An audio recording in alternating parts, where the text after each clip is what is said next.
Hello guys! For today's video nga ay samahan niyo ako magluto ng spaghetti. Alam Wow! ko nga pong marami na ang nakakaalam ng pagluto ng spaghetti dahil basic na nga po ito ngayon sa atin.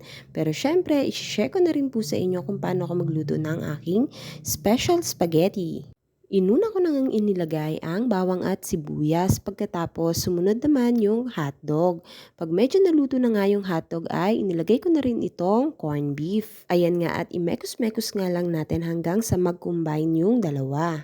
At pag naluto na nga siya ay pwede na tayong mag-add ng pampalasa. Ayan nga po at nag-add na ako ng pamintang durog.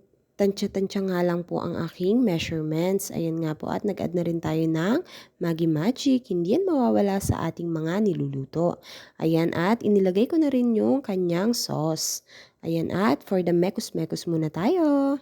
Ang sarap nga nito lalo na pag may mga birthday o anumang okasyon. Pwedeng-pwede nga itong lutuin at mura nga lang dahil corned beef lang yung aking nilahok.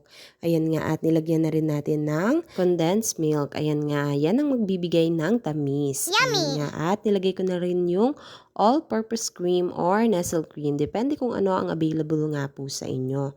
Ayan nga po at imekos-mekos lang natin. Depende nga po sa inyo kung gaano katamis ang inyong gustong spaghetti sauce. Ayan nga po at nag-add to taste na nga lang po tayo. Sa Wow! akin nga ay hindi ko inubos yung condensed milk. Kinalahati ko lang po dahil 1 kilo lang naman to. Ayan nga at for the mekos-mekos na naman tayo dahil luto na ang ating spaghetti sauce. Ayan at sobrang creamy at masarap. Ayan po. Sana po ay may natutunan kayo sa aking munting mini vlog. Thank you for watching and God bless! Yummy! Tara po at kumain. Yum, yum, yum.